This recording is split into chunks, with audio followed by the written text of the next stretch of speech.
I'm Sierra, I'm 16, and 2 weeks ago, my parents left me a note. Stay out of sight, freak. My whole family, my dad, my stepmom, my step-siblings, they were 3 miles away at a country club, toasting champagne, pretending I didn't exist. I thought that was the worst part. I was wrong. Because at 8:47 p.m., the doorbell rang, and the woman standing on my porch said 5 words that changed everything. Your father signed you away. What happened after that, at the gala, in front of 300 people, I still can't believe it myself. Before I tell you, please hit like and subscribe, but only if this story earns it. And while you're here, drop your city and your local time in the comments. I always love seeing where you all are. Now let me take you back to the morning of April 12th, my 16th birthday. I wake up to silence, not the lazy Saturday kind, where you can hear someone making coffee downstairs or the TV humming through the wall. This is the hollow kind, the kind where you know, before your feet even hit the floor, that you're alone. My bedroom is at the end of the third-floor hallway. It's the smallest room in the house. No window facing the garden, no ensuite, no walk-in closet.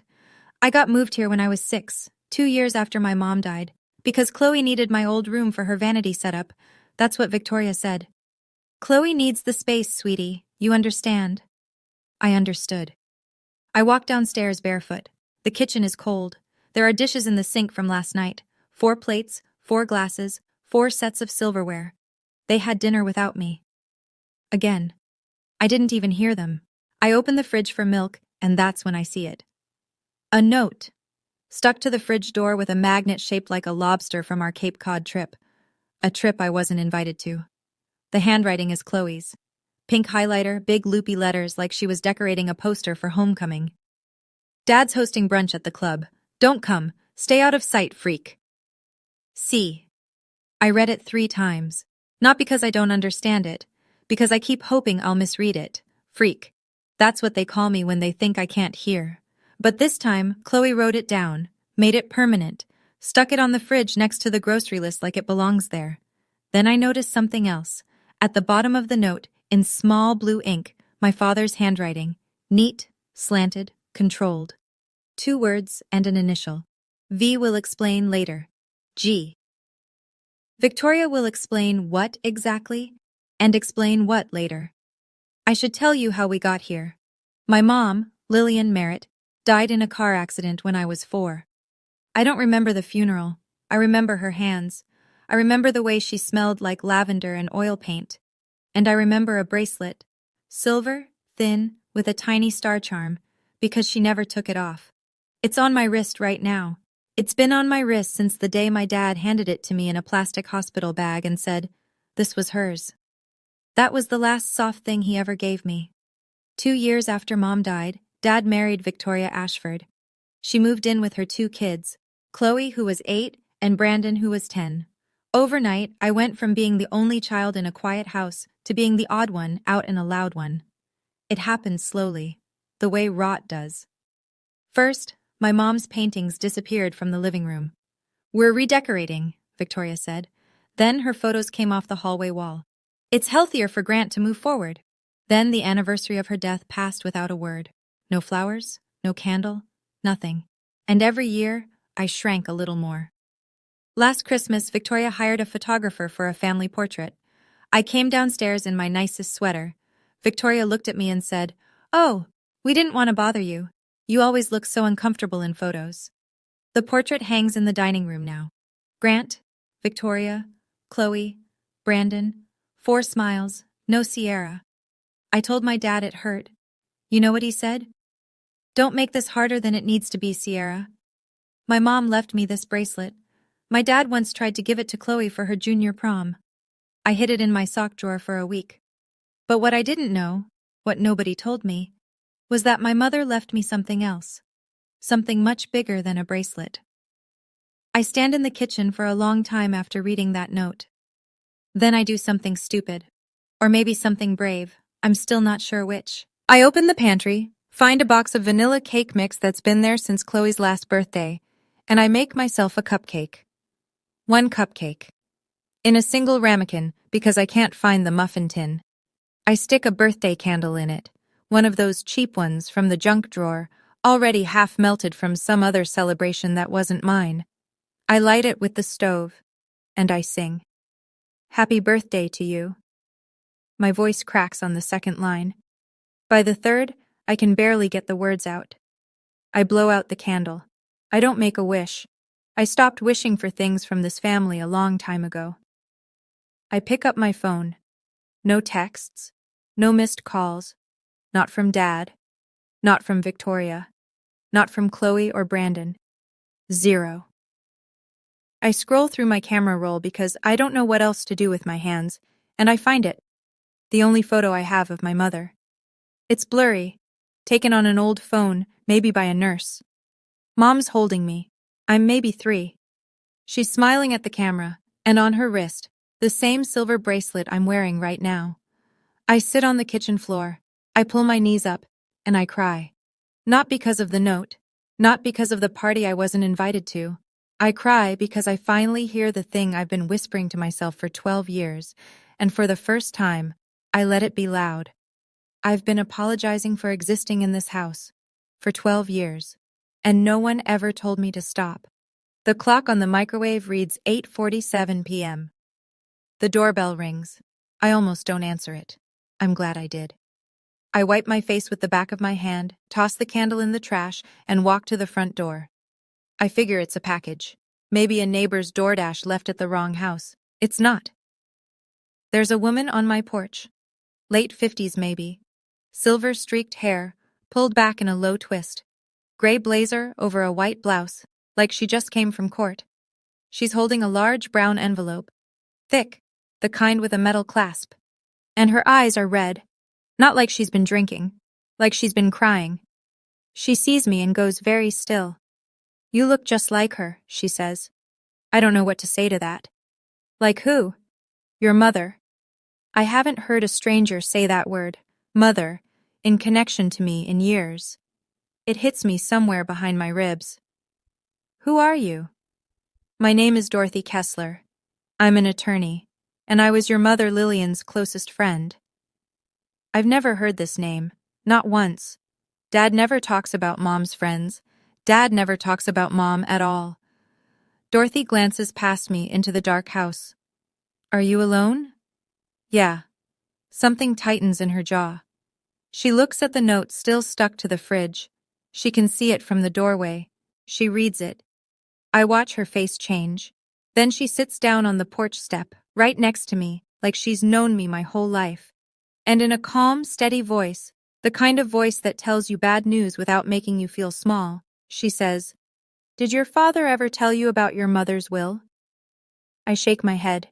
Your father signed away his parental rights this morning. He filed the papers at 9 a.m. on your birthday. Do you understand what that means?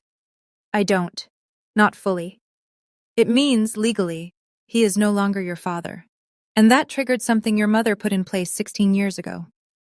We sit at the kitchen table, the same one where 4 plates were used without me last night, and Dorothy makes tea. She moves around the kitchen like she's memorizing it, like she's angry at the walls. How long have you been looking for me? I ask. 12 years. She sets the mug in front of me. Your father changed his number 6 months after Lillian passed, moved from Stamford to Westport, told mutual friends you were at a boarding school in New Hampshire. I hired a private investigator twice. Dead ends both times. So, how did you find me now? Because your father made a mistake. When he filed the papers to relinquish custody, it triggered a flag, a legal alert your mother's attorney set up when the will was drafted. The moment Grant Merritt stopped being your legal parent, I was notified. I stare at the envelope on the table. What's in there? Dorothy opens it slowly. Inside is a stack of yellowed papers with a notary seal, a smaller sealed envelope, and a photograph I don't recognize. This, she says, holding up the notarized document, is your mother's original will. She made it the year you were born. Your father told everyone it didn't exist, but it does. I have the original because Lillian gave it to me for safekeeping. She explains it simply. Mom owned things. The house we're sitting in, a cabin in Vermont, a piece of land in Maine, a trust fund meant for my education, and a collection of paintings from my grandmother's side. All of it was left to me. Only me. managed by a guardian until I turned 18. That guardian was supposed to be Dorothy. And the house? I whisper. This house? It's yours, Sierra. It was always yours. He just never told you. Dorothy touches the smaller sealed envelope, but doesn't open it. There's a letter in here, from your mother, but I think you should read it when you're ready. Not tonight? Then she tells me the rest. Grant is planning to transfer all of Mom's assets to a charity foundation, one run by Victoria. The announcement is at the annual gala, in 2 weeks. We have 14 days to stop him, Dorothy says, and I'm going to need your help. I sit there for a long time after Dorothy finishes talking. The tea goes cold. Everything I thought I knew, about the house, about my mom leaving nothing behind, about being some burden my dad was stuck with, it's all a lie. A 12-year-old lie with paperwork and planning and silence thick enough to bury me in. I've spent 12 years trying to be invisible, I say, and my voice sounds far away like someone else is using it. Because they wanted me to be. I don't know how to be anything else. Dorothy reaches into her bag and pulls out a photograph. 2 young women, arms around each other, standing on the steps of a law school building. One of them is Dorothy, younger, dark-haired, laughing. The other is my mother. She's radiant. She looks like someone who doesn't know how to be small. Your mother was the bravest woman I ever knew, Dorothy says. You have her eyes. She pauses. I think you have her spine, too. I look at the photo, then at my bracelet. The little star charm catches the light. What do I have to do? Dorothy lays it out. Step 1. File for guardianship at family court. She's already submitted the paperwork. Step 2. Get the original will authenticated and entered into record, blocking any transfer of Mom's estate. Step 3. And this is the part that makes my stomach tighten. We have to act before Grant signs the transfer at the gala. If he does it in front of witnesses, unwinding it gets 10 times harder. I'll do it, I say. Dorothy nods, then waits, because she can tell I'm not finished. But I don't want to destroy him. I mean it, even now after the note, after everything. I just want what's mine, and I want him to look me in the eye when he admits what he did. Dorothy reaches across the table and squeezes my hand. We're not going to lie, Sierra. We're just going to tell the truth, at the right time, in the right room. The next morning, Dorothy drives me to her office in New Haven. It's a small firm, 2 rooms above a bakery, smelling like sourdough and printer ink. But the filing cabinet she opens is anything but small. 12 years of records. She shows me the property transfers first. My father moved the title on the Westport house 3 times, each time requiring a guardian's signature, each time signing it himself as my legal parent. He shifted ownership into a revocable trust, then restructured the trust, then folded it into a holding entity, layer after layer, like he was burying something alive. What about the paintings? I ask. Dorothy pulls out a sale receipt. 3 years ago, Grant sold my grandmother's art collection through a private dealer in Manhattan. 8 pieces. The total is a number I've never seen attached to my life before. Not a penny of it reached me. Then she shows me the one that guts me. An account statement. The education trust my mother set up when I was born, funded, growing, untouched for years, was drained 14 months ago. Every cent was redirected to a tuition account, not mine. Chloe's, I say. I don't even need to ask. NYU, full ride would have been Sierra Merritt's. Instead, it's paying for Chloe's dorm in Greenwich Village. He used my college fund to pay for Chloe's dorm room.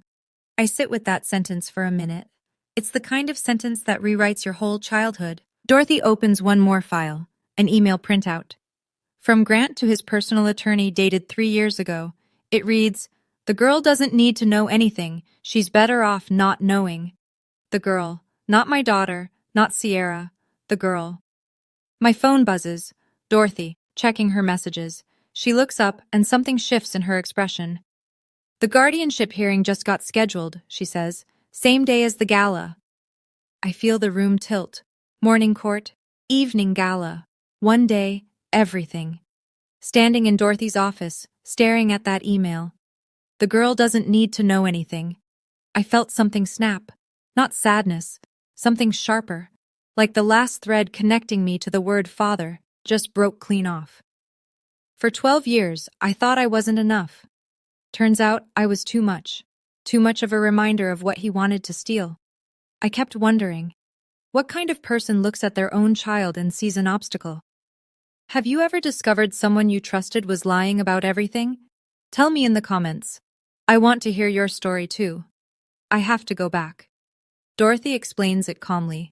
Until the court grants her guardianship, I don't have a legal address anywhere else. If I disappear, Grant could file a missing persons report, and that delays everything. So I pack my bag, ride back to Westport, and walk through the front door like nothing happened.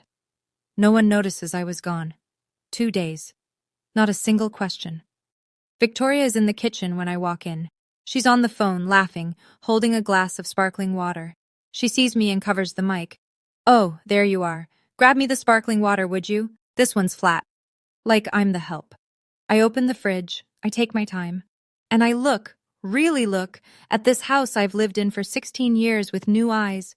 The family portrait on the wall, 4 people, no Sierra. The fresh flowers on the entry table that Victoria orders weekly, always white peonies, Mom's favorite, though Victoria doesn't know that. Or maybe she does. And then I see it. Victoria's hand, on the counter. The ring. My mother's engagement ring. I recognize it from the one photo I have. A round-cut diamond on a platinum band with 2 small sapphires. Dad told me years ago it was lost. But there it is, on Victoria's finger, catching the afternoon light like it belongs there. My stomach turns. On the dining table, a pile of cream-colored envelopes, invitations. I pick one up. The Merritt Family Foundation Annual Gala. The logo on the front is elegant, a stylized L intertwined with a vine. I stare at it. That's my mother's monogram. I've seen it in her sketchbooks. Victoria took my mother's initial and made it her charity's logo. Chloe breezes past the kitchen. "Why are your eyes red? Were you crying again? God, you're so dramatic." I say nothing. Dorothy's voice in my head. "Don't let them know you know. Not yet." I put the sparkling water on the counter and walk upstairs. Slowly, like I'm made of glass. But inside, something is hardening. Over the next few days, I become a ghost with open ears. I learn that the gala is bigger than I thought. Victoria's been planning it for 6 months. 300 guests. A string quartet, catered by the same company that does events for the governor's mansion. There will be a local councilman, 2 state reps, the president of the Westport Historical Society, and, this part makes my chest tight, a reporter from the Fairfield Herald doing a feature on Connecticut's most generous families. I hear Victoria rehearsing her speech in the bedroom one night, the door cracked open. This foundation is Grant's way of honoring Lillian's memory by giving her legacy to the community. I press my back against the hallway wall and close my eyes. She's going to stand in front of 300 people and say my mother's name while signing away my mother's things. That night, I call Dorothy from the bathroom with the shower running for cover. 300 people, I whisper. Press, politicians. Dorothy is quiet for a moment. Then, "That's not honoring her memory, Sierra. That's laundering her assets through a charity they control." She confirms the timeline. The guardianship hearing is set for 10 a.m. on the day of the gala. Gala starts at 7 p.m. If the judge rules in our favor in the morning, Dorothy has the legal authority to act by evening. "What if the judge says no?" I ask. The silence lasts 3 seconds. It feels like 30. "Then we lose everything. Your mom's house, the trust, all of it goes into that foundation, and getting it back could take years, if it's even possible." I hang up. I sit on the edge of the bathtub. The shower is still running, filling the room with steam. 300 people will watch Victoria steal my mother's life, unless I stop it. Then I hear footsteps in the hallway. I freeze. Through the gap under the door, I see a shadow. Someone standing, listening. The shadow moves. I crack the door. Brandon is walking away. He glances back once, expression unreadable, and disappears into his room. Did he hear me? 5 days before the gala, Victoria takes Chloe to Neiman Marcus for a dress fitting. I know because I hear them leaving. Laughing, keys jingling, the garage door rolling open. Nobody tells me. Nobody asks if I want to come. This is the rhythm of the Merritt household. Things happen around me, never to me, never for me. That evening, Chloe comes home with a garment bag slung over her arm like she's carrying a trophy. Black floor-length gown. She hangs it on the back of her door and leaves it open so everyone in the hallway can see it. At 9 p.m., Victoria knocks on my bedroom door. She does the thing she always does. Leans against the frame, head tilted, voice laced with synthetic concern. Sweetie, the gala is a family event. Important people will be there. I think it's best if you stay home. You'd just be anxious the whole time. I'm doing this for you. Actually, I say, I was hoping to come. Her eyebrows lift, just barely. A ripple in the mask. Honey, I don't think you have anything appropriate to wear. And honestly, these events aren't really your thing. From the hallway, Chloe's voice. She'll just stand in the corner like she always does. What's the point? I swallow. I nod. I say, okay. Victoria smiles, pats my shoulder, and leaves. I close the door. I text Dorothy 4 words. They told me to stay home. Dorothy's reply comes in 12 seconds. Leave that to me. I have something from your mother's closet. I stare at that message until the screen dims. My mother's closet. My mother still has a closet somewhere. And Dorothy kept it. Then Victoria's voice again, muffled through the wall, almost an afterthought. Oh, and Sierra, your father wants to talk to you tomorrow. Something about paperwork. Paperwork. My hands go cold. The next afternoon, my father calls me into his study. It's the first time he's looked directly at me since my birthday. He's behind his desk, oak, massive, the kind of desk that says I make the decisions in this house. There's a glass of scotch at his elbow, half empty. Sit down, Sierra. I sit. He starts with a voice I haven't heard in years. Soft, paternal, like he's auditioning for a role he forgot the lines to. I know things have been difficult. I want you to know I'm doing what's best for you. What's best for me? The words land like stones. I've found a school, Phillips Academy, out in Massachusetts. Excellent program, small classes. You'd start in the fall. A boarding school. A fresh start. He leans forward, hands clasped. You'll be happier there, Sierra. Away from all this. Away from all this. He means away from what he did. Away from anyone who might ask questions. Ship the girl to Massachusetts, sign over the estate at the gala, and by the time school starts in September, there's no Sierra in this house, no Sierra on the paperwork, no Sierra at all. I look at him, really look at him. The graying temples, the pressed shirt, the faint tan from the club. He looks like a magazine ad for fatherhood. And it's all surface, every inch of it. He reaches across the desk and puts his hand on my shoulder. Trust me, I'm your father. The words come before I can stop them. Are you? His hand stiffens, his eyes narrow. I recover fast. I mean, are you sure this is the right thing? He pulls back, nods, smiles. That smile. I used to think it was warm. Now I see it for what it is. The smile of a man who's done the math and decided you're not worth the cost. You'll love it, he says. I promise. I stand up, and as I pass his desk, I see it. A stack of documents in a manila folder, half hidden under the Financial Times.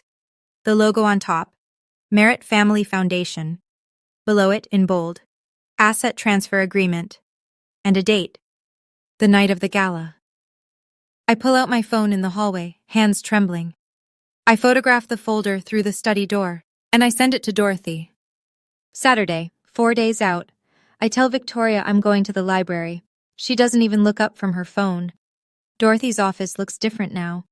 The bakery scent is gone, buried under paper and coffee. A whiteboard hangs on the wall with a timeline drawn in red marker. Dates, names, arrows, and a single circled word at the end. Gala. Here's where we are, Dorothy says. She walks me through it, like a general briefing a soldier. Morning, the guardianship hearing at Fairfield Family Court. Dorothy will present the original will, the relinquishment papers Grant signed, and the photographic evidence of the asset transfer agreement. If the judge rules in our favor, Dorothy becomes my legal guardian, effective immediately. That gives her standing to block the estate transfer. Evening. If we have the ruling, We attend the gala with a certified court order freezing all assets of the Lillian Merritt estate. If Grant signs the transfer anyway, it's void. And if he tries to stop us from entering? 300 witnesses, a reporter from the Herald, and a court order. He won't. Then she does something that makes the room go blurry. She opens a closet in the back of her office and pulls out a garment bag. Inside is a dress, cream white, vintage, with delicate lace at the neckline. Simple, elegant, not loud or flashy. The kind of dress that doesn't need to try. Your mom wore this to her first gallery opening, Dorothy says. She walked in and every head turned, not because the dress was expensive, because she knew who she was. I put it on in the bathroom. It fits. It fits like it was waiting for me. I stand in front of the mirror, and for the first time in 12 years, I don't see the freak. I don't see the girl from the third-floor bedroom. I see my mother's daughter. Dorothy watches me from the doorway. She's holding the sealed envelope. Mom's letter. Read it when you feel strong, she says. Not before. I nod. I'm not ready yet. But I will be. 2 nights before the gala, I'm in the kitchen at midnight, drinking water, going over the plan in my head for the 100th time, when the light clicks on. Brandon. He's in sweatpants and a wrinkled t-shirt, hair messy, like he couldn't sleep either. He stands in the doorway for a second, then walks to the fridge, grabs a water bottle, and sits down across from me. We don't talk. We never talk. In 12 years, I can count our real conversations on one hand. Then he says quietly, I know you're planning something. Every muscle in my body locks. I heard you on the phone last week, in the bathroom. He peels the label off his water bottle, not looking at me. I didn't tell Mom. Why not? He's quiet for a long time. Then, because what they did to you on your birthday, that note Chloe wrote, I saw her write it. I was standing right there, and I didn't stop her. He finally looks up. I should have. I don't know what to do with this. 12 years of nothing, and now, at 12:15 a.m. in a kitchen that technically belongs to me, he wants to have a conscience. I don't know what you're doing, Sierra, but whatever it is, be careful. My mom fights dirty. I hold his gaze. I know she does. He stands up, starts to leave, then stops, hand on the doorframe. There's something else. Mom has a lockbox in her closet, under the shoe rack. She told Dad it's jewelry, but I've seen her open it. It's not jewelry. It's papers. My pulse spikes. What kind of papers? I don't know, but she checks it every time something legal happens in this house. He turns to leave again. One more pause. One more thing. Don't trust the charity lawyer, Richard Ashford. He's Mom's cousin. Then he's gone. The kitchen light hums. I sit there, heart pounding, staring at the ceiling. A lockbox. In Victoria's closet. Papers she doesn't want anyone to see. The morning of the gala. 5:30 a.m. The house is dead silent. I have maybe 90 minutes before anyone wakes up. My heart is slamming so hard I can feel it in my teeth. Victoria and Grant's bedroom door is closed. I can hear Grant's CPAP machine through the wall. A low, rhythmic hiss. Victoria sleeps with earplugs and a silk mask. I know this because she reminds everyone, constantly, how sensitive she is to light and sound. I ease the closet door open. It's a walk-in the size of my bedroom. Racks of designer coats, shelves of shoes organized by color. The lockbox is exactly where Brandon said it would be. Bottom shelf, behind a row of riding boots. It's matte black. Combination lock, 4 digits. I try Victoria's birthday. Nothing. Grant's anniversary. Nothing. Then I try Chloe's birthday. October 19th, 1019. Click. Inside, there are 4 items. 1. A photocopy of my mother's will. The same document Dorothy showed me, but this one has handwritten notes in the margin. Red ink, Victoria's handwriting. I know it from every passive-aggressive grocery list she's ever left me.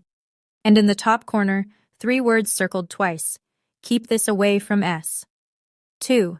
A printed email chain between Grant and his personal attorney. Instructions on restructuring the estate to avoid triggering trust provisions. Dated 18 months ago. 3. The photograph that makes my hands shake. Mom holding me. I'm maybe 2. She's laughing. On the back, in my mother's handwriting. My little star, everything I have is yours. Victoria kept this, in a locked box, under her boots. And I almost miss it, tucked in the corner, a marriage certificate, issued in Nevada 9 years ago. Victoria Ashford and a man named Paul Renner. Not Grant Merritt. I stare at it. Victoria married someone else.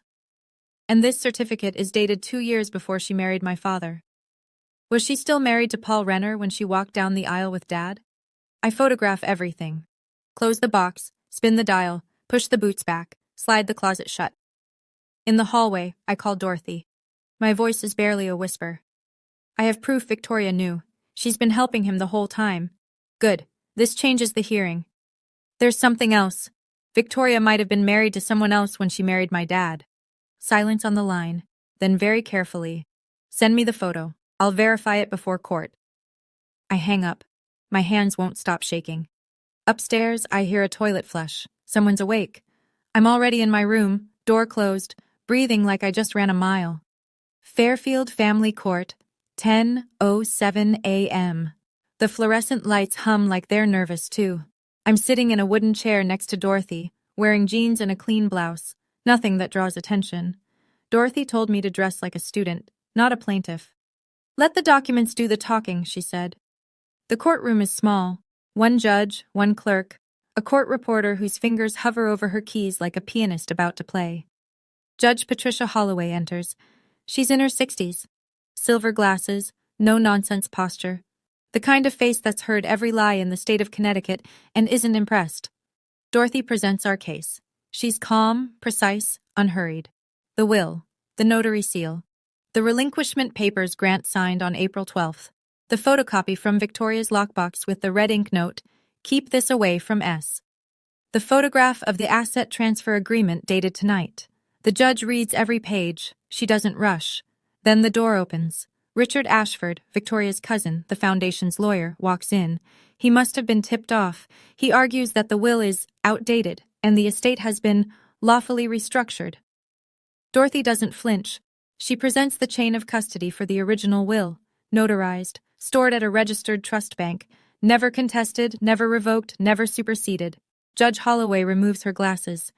She looks at Richard Ashford for a long moment, then at me. "I knew your mother, young lady.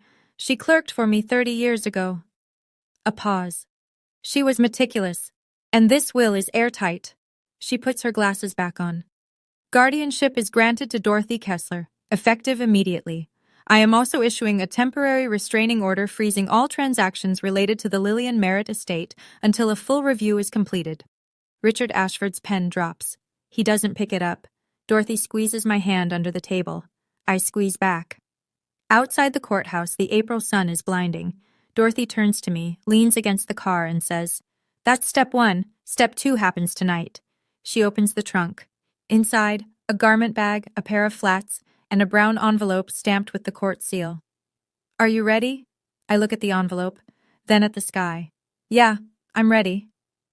Dorothy's apartment, 5:30 p.m. The gala starts at 7. I'm standing in her small bathroom, looking at a stranger. The dress, Mom's cream white dress, fits like a second skin. The lace at the neckline rests just below my collarbone. The hem falls right above my ankles. I'm wearing flats, not heels, because Dorothy said, "You want to be steady, not tall." She helps me pin my hair up, twisting it into a loose bun the way she says Mom used to wear it. A few strands fall around my face. Dorothy's hands pause. "She wore her hair exactly like this at the gallery opening," Dorothy says. Her voice catches. "You could be her twin." I look at my reflection, the silver bracelet on my left wrist, the lace, the way the light hits my jaw. For the first time, I don't look lost.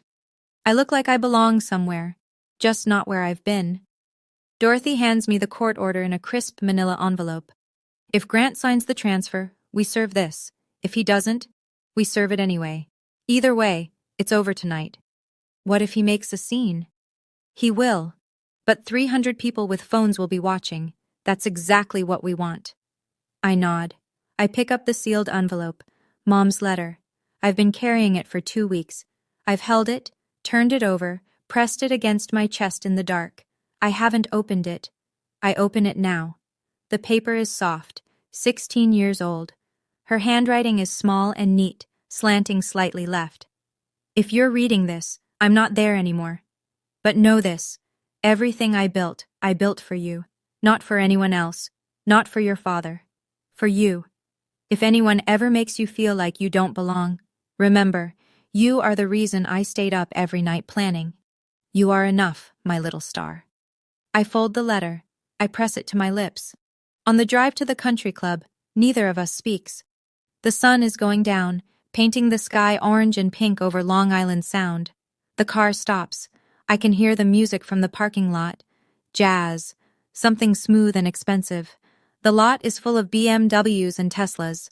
I hold the letter in one hand and the court order in the other. Mom, I whisper. I hope you can see this. The Fairfield Country Club looks like a wedding venue on steroids. Crystal chandeliers hanging from vaulted ceilings. White tablecloths over round tables set for 10. Candles everywhere. The flickering kind, not the electric kind, because Victoria doesn't do tacky. A jazz quartet in the corner, playing something by Coltrane. Wait staff in black vests gliding between guests carrying trays of champagne flutes and shrimp cocktails. 300 people, maybe more. Every seat taken. And at the far end of the room, near the small stage, my father. Black suit, silver tie. Standing with his hand on Victoria's back, laughing with a man I recognize from the club's board of directors. Victoria is next to him, red dress. Long, fitted, the kind that costs what some people make in a month, and on her left hand, my mother's ring, catching the light every time she gestures. Chloe is at the VIP table near the front, tapping on her phone, looking bored and expensive. Dorothy and I walk through the main entrance. I don't sneak in. I don't use a side door. I walk through the front, in my mother's cream-white dress, with the silver bracelet on my wrist and the court order in my hand. A few heads turn, then more. Then a wave of whispers moves across the room like wind through tall grass. I see it happen in slow motion. Margaret Maggie Dunn, the club's general manager, spots me from across the room. She's been here for 20 years. She worked for my mother. She sees the bracelet. Her hand goes to her mouth. She leans toward a colleague, and I can read her lips. That's Lillian's daughter. Victoria notices next. She's mid-laugh when her eyes find me. The champagne flute freezes halfway to her mouth. The color drains from her face like water from a tub. She grabs Grant's arm, points. My father turns. Our eyes meet across the room. Across 12 years. Across every lie he ever told and every birthday he ever forgot. He stares. Then he smiles.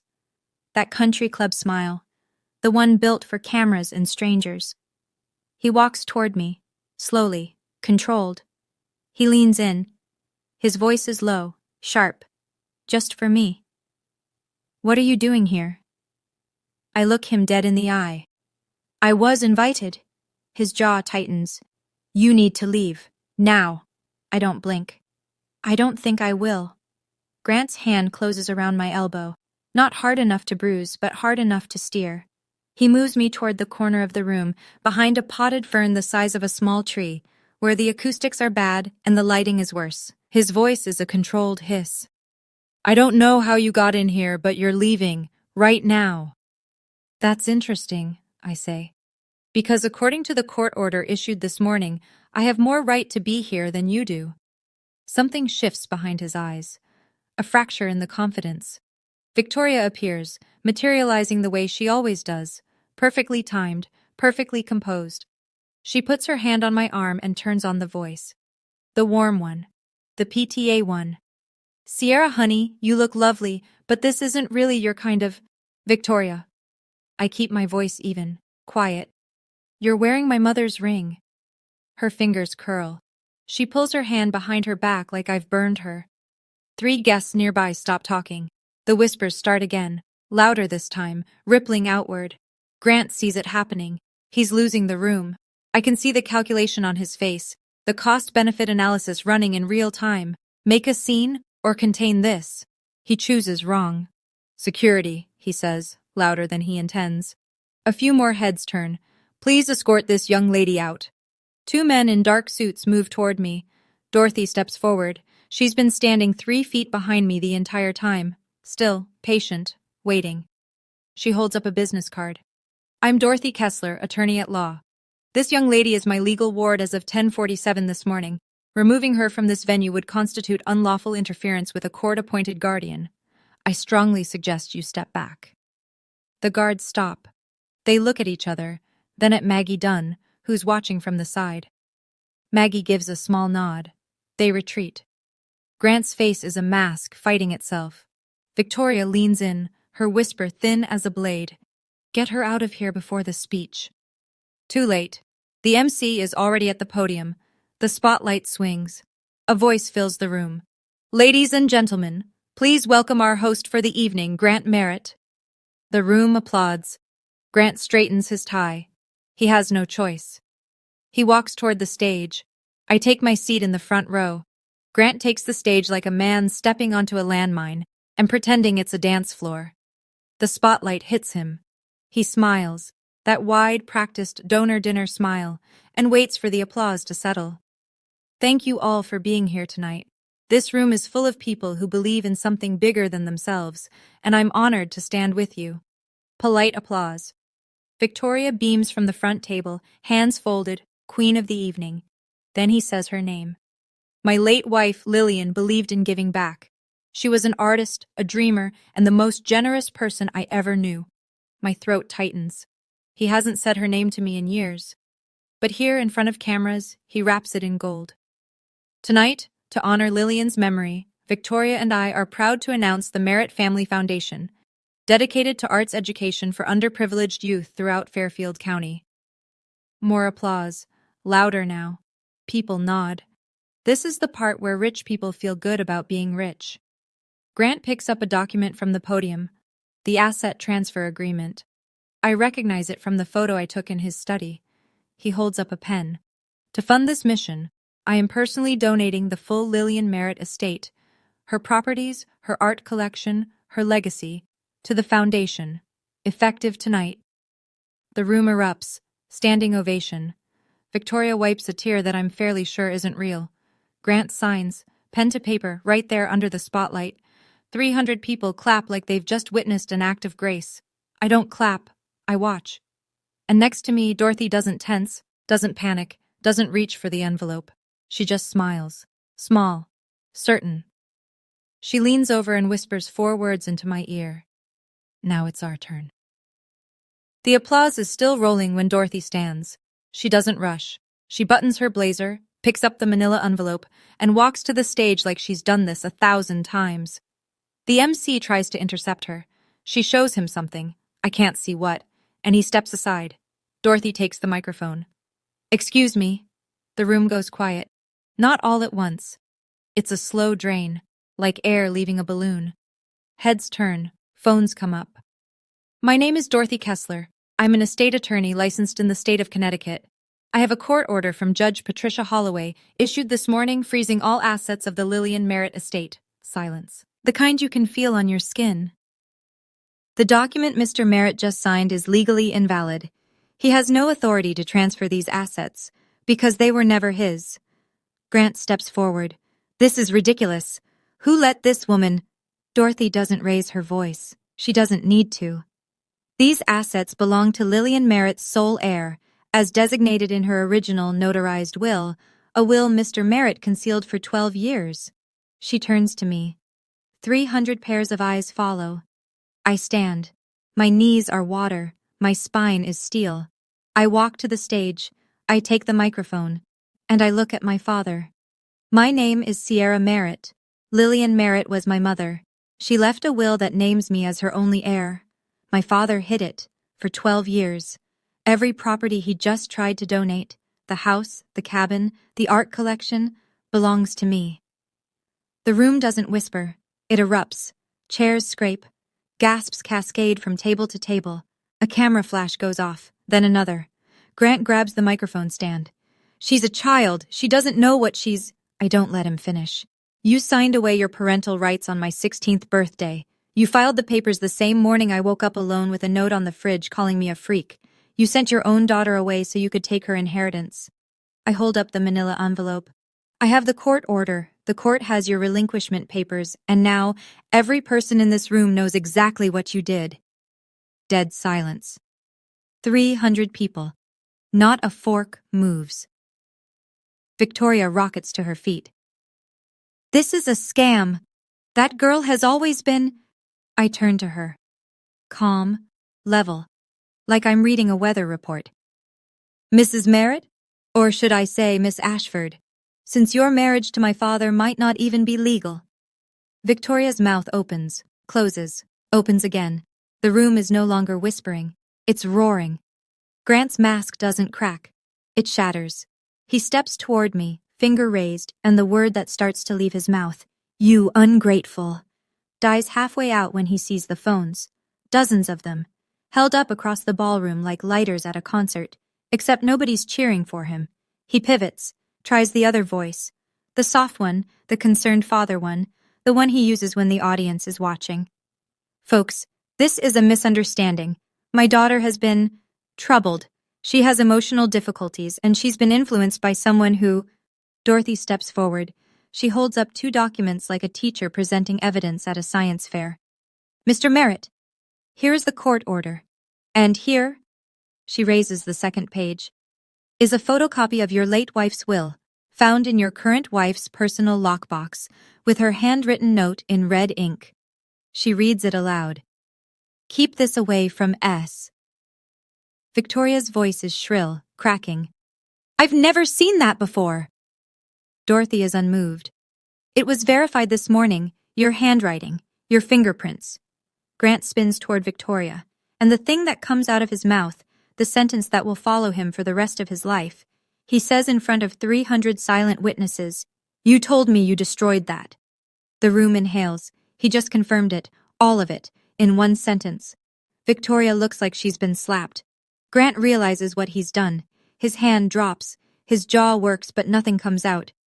From the VIP table, Chloe stands, mascara already streaking. This is her fault. She always ruins everything. She's... Enough. The voice comes from the side of the room. Maggie Dunn, the club's general manager. She's walked to the nearest microphone, the one by the string quartet. I worked for Lillian Merritt for 5 years. I recognized that bracelet on Sierra's wrist. Lillian never took it off. And Lillian told me more than once that everything she had was for her daughter. A pause. Then someone claps. One person, then 5, then 50, then the whole room.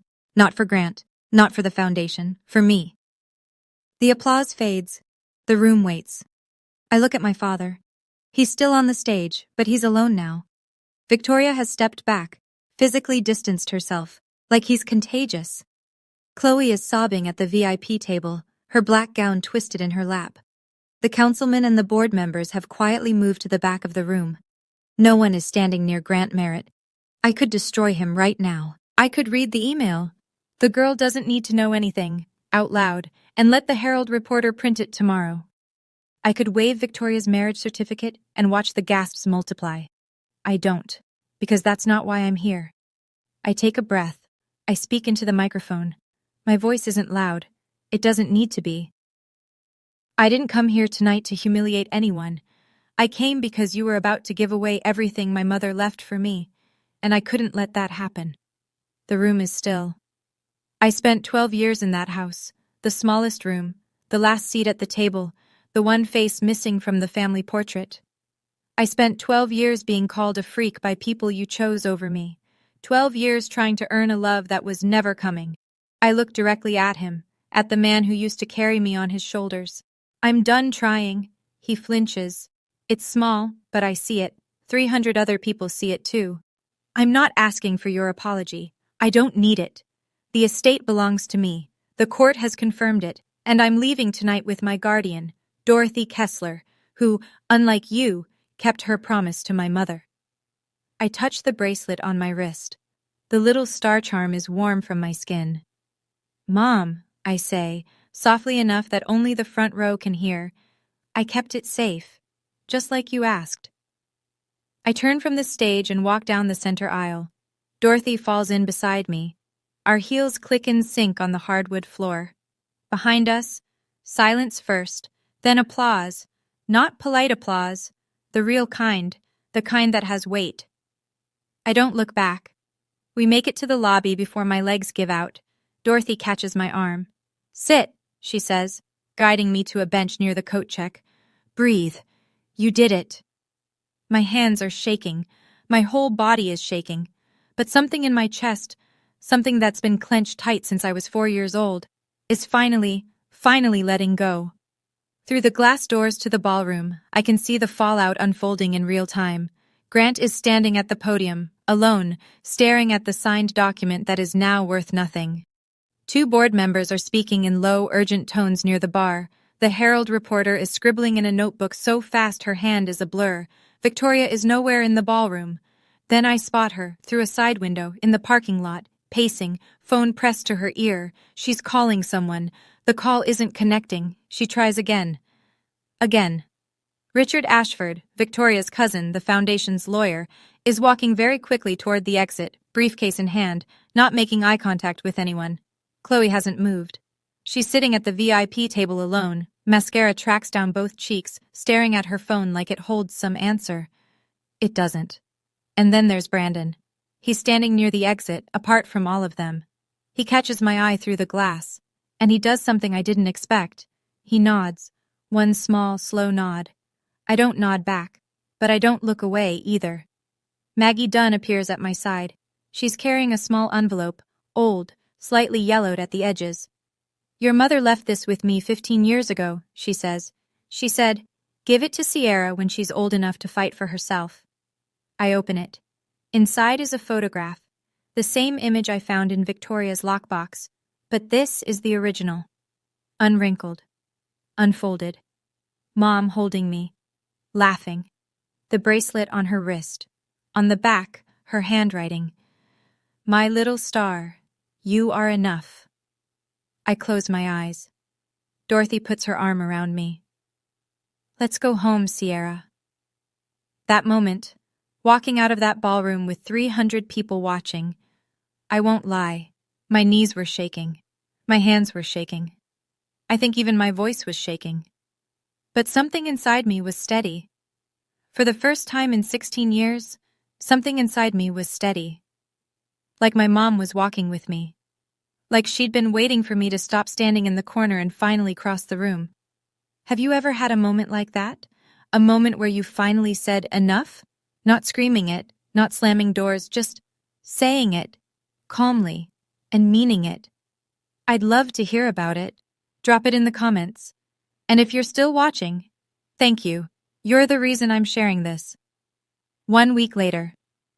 I'm sitting at Dorothy's kitchen table in New Haven, eating scrambled eggs she made from scratch, when the phone rings. She picks up, listens for 40 seconds and hangs up. That was the court clerk. The judge reviewed the full file. Lillian's will is upheld. All properties returned to the trust under my management until you turn 18. I set my fork down. All of them? All of them. The house, the cabin, the land in Maine, what's left of the education fund. Everything.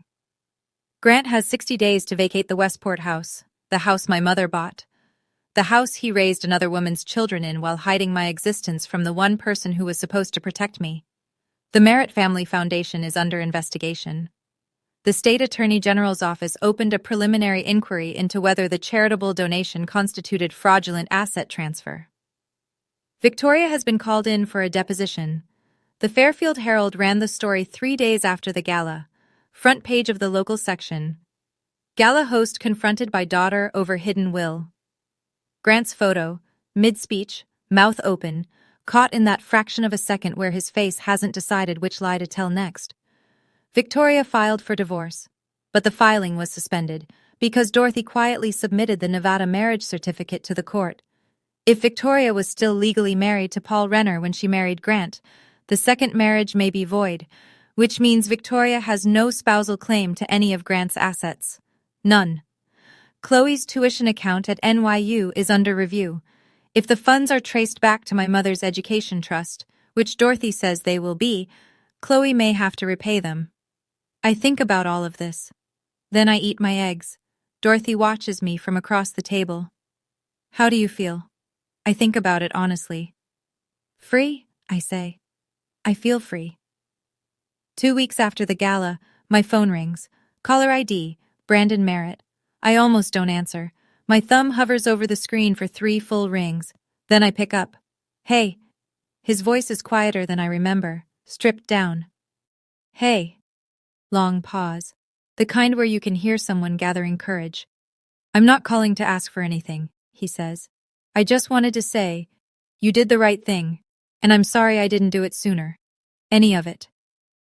I lean against the window in my new room, Dorothy's guest room, which has a view of an oak tree and more sunlight than I've had in years. Where are you? I ask. Staying with a friend in Bridgeport. I moved out the day after the gala. He lets out a breath. First time in my life I'm not using Mom's credit card for anything. It's weird, but it's good. How's everyone else? Mom is furious. She's calling lawyers all day. Dad won't talk to anyone. He just sits in the study with the door closed. Chloe blames you. A pause. But I think they're angry at themselves. They just don't know how to admit it. I let the silence sit. It's not uncomfortable. It's just honest. I don't hate you, Brandon. I don't hate any of you. I know. But I can't pretend it didn't happen. I need distance, real distance, not the kind where we all smile at Thanksgiving and act like the last 12 years were normal. I understand. And I think he actually does. If you ever want to talk, no pressure. You know how to reach me. Same goes for you, I say. But I'm not coming back to that house. I wouldn't ask you to. We hang up. I sit by the window for a while. The oak tree sways in the wind, and the late afternoon light makes everything gold. I'm not sad. I'm not happy. I'm something in between. Something I think might be peace. A month after the gala, Dorothy hands me an envelope that arrived through her office. From your father, she says, through his attorney. I open it at the kitchen table. The stationery is thick. Grant Merritt's personal letterhead, cream-colored, embossed. Even now, he can't stop performing. I read it once, slowly. Sierra, I hope you understand that everything I did was to protect this family's reputation. Your mother's estate was complicated, and I made decisions I thought were best. I wish you hadn't made this public. It didn't need to go this far. Grant. I read it again. No mention of the note. No mention of the 12 years. No mention of the word freak written in pink highlighter and stuck to the fridge like a grocery reminder. No mention of my birthday. No mention of the bracelet he tried to give to Chloe, or the education fund he drained, or the email where he called me the girl. Not one word of apology. Are you going to reply? Dorothy asks. No. I fold the letter along its creases neatly, the way he'd want. He's still performing. Even in a letter, he's performing. Dorothy nods like she expected that answer. I open the drawer where I keep Mom's letter and set Grant's beside it. I don't rip it up. I don't burn it. I don't throw it away. I just put it down. And I walk away. Because that's what you do with things that no longer have power over you. You set them down. Then I notice something else inside the envelope, wrapped in tissue paper at the bottom. My mother's engagement ring, the round-cut diamond with the 2 sapphires, the one Victoria wore to the gala. No note, no explanation, just the ring. I hold it up to the window. It catches the light the same way it did on Victoria's finger. Except now, for the first time, it looks like it's home. I slip it on. It fits. Mom's letter, Mom's dress, Mom's bracelet, Mom's ring. Piece by piece, she's coming back to me. 6 months later. I'm sitting cross-legged on the floor of Dorothy's apartment in New Haven, painting. Not anything good. I'm still learning. Right now it's a bowl of oranges that looks more like a pile of softballs. But the brush feels right in my hand. The same way it must have felt in Mom's. Dorothy hung my first painting, a watercolor of the oak tree outside my window, on the living room wall, right above the couch. She didn't ask permission. She just did it, the way you do things for people who belong in your home. I go to a new school. It's smaller than Westport, no lacrosse team, no college counselor with a waiting list. But I have friends for the first time. Real ones. 2 girls from my art class who don't know a thing about the Merit Gala, and I like it that way. The Westport house is under the trust now. I haven't been back. I'm not ready. Maybe next year. Maybe never. Dorothy says there's no rush, and I believe her. The cabin in Vermont, that's different. Dorothy and I drove up last weekend. It's small, tucked into the Green Mountains, with a porch that faces east so you get the sunrise. When I walked in, I stopped breathing. Mom's paintings were still on the walls. Grant never came here. He never touched this place. It was like stepping into a room she'd just left. Her brushes were still in a coffee can on the windowsill. Her hiking boots were by the door. I sat on the porch for 2 hours, wrapped in a quilt that smelled like cedar, watching the trees turn gold and red. On my wrist, the silver bracelet. On my right hand, Mom's ring.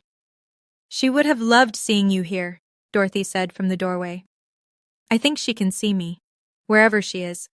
I think she's been watching this whole time. I'm 16 and I'm starting over. That should feel scary. It doesn't. It feels like breathing. People ask me if I regret it. If I wish I'd done it differently, quieter, more private, without the stage and the spotlight and the 300 witnesses with their phones out. Honestly? No. Not because I wanted to embarrass anyone, but because silence was what kept me trapped for 12 years. My father counted on my silence. Victoria counted on it. Chloe counted on it. They built an entire life on the assumption that I would keep being small, keep being quiet, keep eating alone in the kitchen, and sleeping in the smallest room, and pretending that "don't make this harder than it needs to be" was love. It wasn't love. It was control. And the only way to break it was to say the truth out loud. In a room full of people, where no one could rewrite it. I learned something on that stage. You don't need someone's permission to exist. You don't need to earn the right to be seen. And you definitely don't need to shrink yourself so other people feel bigger. I also learned something about family. Family isn't blood. It's not a last name or a Christmas portrait or a seat at a gala table.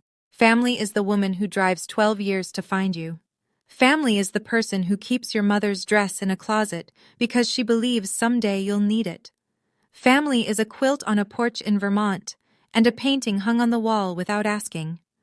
Dorothy is my family. And for the first time in my life, I know what that word actually means. So if you're out there, if you're reading this in a house where you feel invisible, where the people who should love you make you feel like you're too much and not enough at the same time, I want you to know something. It's not you. It was never you. You don't owe your silence to people who wouldn't give you theirs. And you don't have to wait until someone finds you. You can find yourself. This morning, I stood in front of the mirror in my room. My room, with the oak tree view and the paint-stained desk, and the door I can close whenever I want. Mom's cream-white dress hangs on the back of the closet door. I wore it once, and I'll wear it again, but not for anyone else, for me. I opened my laptop and found an email from school. I've been accepted into the advanced painting program for the spring semester. My art teacher wrote a note at the bottom. "Sierra, your use of light reminds me of someone. Keep going." I smiled. Not a victory smile. Not the kind you put on for cameras. The quiet kind. The kind that starts in your chest and moves outward, slowly, like sunrise over the Green Mountains. On my desk, 2 letters. One from Mom. Soft paper, gentle words, 16 years of love folded into a single page. One from Grant. Stiff letterhead, hollow words, 12 years of silence disguised as strategy. I keep them both. Not because I forgive him. I'm not there yet. Maybe I will be. Maybe I won't. That's my choice now. I keep them because remembering where you've been is how you know how far you've come. Outside the window, it's autumn in New Haven. The oak tree is golden. The sky is sharp and blue and impossibly wide. And I'm here. Breathing. Painting. Starting over. Not the girl from the 3rd-floor room. Not the freak on the note. My mother's daughter. Dorothy's family. My own person. Sierra Merritt. 16. Enough. That's my story. And if you made it all the way to the end, thank you. Really. It means more than you know. If this story reminded you of someone or something you've been through, share it. Sometimes knowing you're not alone is the first step. And if you want to hear what happened next, because trust me, there's more. I'll leave the link in the description. Like, subscribe, and hit that bell if you haven't already. I'll see you in the next one. Stay strong. You are enough.